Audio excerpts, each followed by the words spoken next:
BEd first year first semester unit 4 paper number 104। चलिए शुरू करते हैं यूनिट 4 का।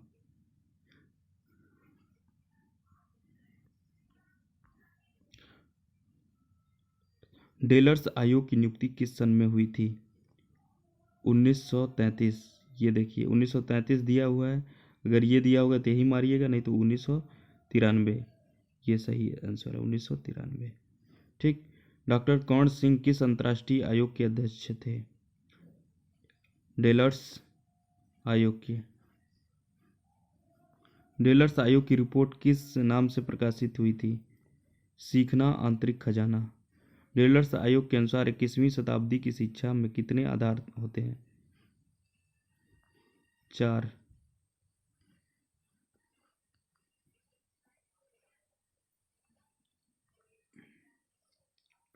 डेलर्स आयोग के सीखने के किस स्तंभ में व्यवहारिक कौशलों पर जोर दिया गया है? करना सीखना। औपचारिक शिक्षा के साथ साथ कार्य अनुभव पर और समाज सेवा के कार्यों की व्यवस्था किस आयोग में की गई है? डेलर्स आयोग। यूनेस्को के 1972 की रिपोर्ट में किस विषय पर चिंता व्यक्त की गई है? अमानवीकरण होना चाहिए, लेकिन ये दिया हुआ है भविष्य के लिए शिक्षा, तो इसको डाउट है, ये देख लीजिएगा। ठीक है, भविष्य के लिए शिक्षा। व्यक्तियों में एक दूसरे को समझने की शक्ति का विकास करना डेलर्स आयोग के किस स्तंभ की पहली आवश्यकता है? एक साथ रहना सीखना। राष्ट्रीय महिला शिक्षा परिषद ने अपना प्रतिवेदन कब प्रस्तुत किया? सन 1959, 1959। राष्ट्रीय महिला शिक्षा परिषद की अध्यक्षता की थी दुर्गाबाई देशमुख ने।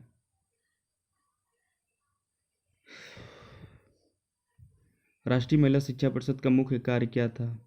विद्यालय स्तर की समस्याओं का समाधान देना, बालक बालिकाओं हेतु समस्याओं को दूर करने के लिए अपव्यय व अवरोधन की समस्या का समाधान करना, उपरोक्त सभी।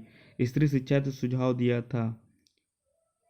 राष्ट्रीय शिक्षा समिति 1958, दुर्गाबाई देशमुख समिति 1959, हंसा मेहता समिति 1962, ये सभी होंगे। हंसा मेहता समिति का गठन कब किया गया था? 1962 में।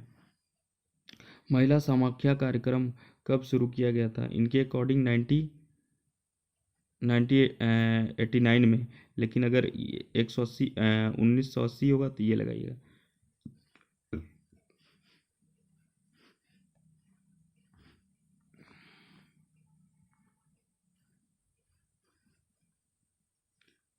राष्ट्रीय महिला शिक्षा परिषद NCWE का गठन कब किया गया था?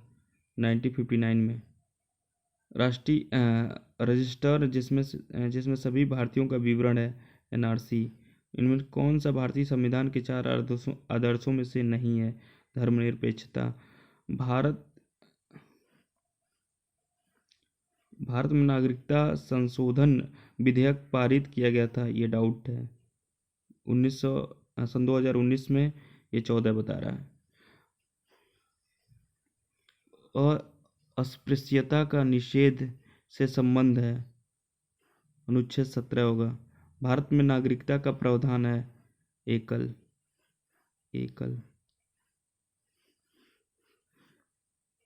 मेरी दृष्टि से राष्ट्रीयता का प्रश्न सामूहिक जीवन, सामूहिक विकास और सामूहिक आत्मसम्मान से संबंधित है। यह कथन किसका है? जिगर्न या जिमरन का या जिगरन का, याद रखिएगा, नाम में यह त्रुटि है। राष्ट्रीय एकता का बाधक तत्व नहीं है धर्मनिरपेक्षता। हमने बड़े संघर्ष के बाद जो स्वतंत्रता प्राप्त की है, उसकी सुरक्षा और समृद्धि के लिए राष्ट्रीय एकता परम आवश्यक कथन है पंडित जवाहरलाल नेहरू का।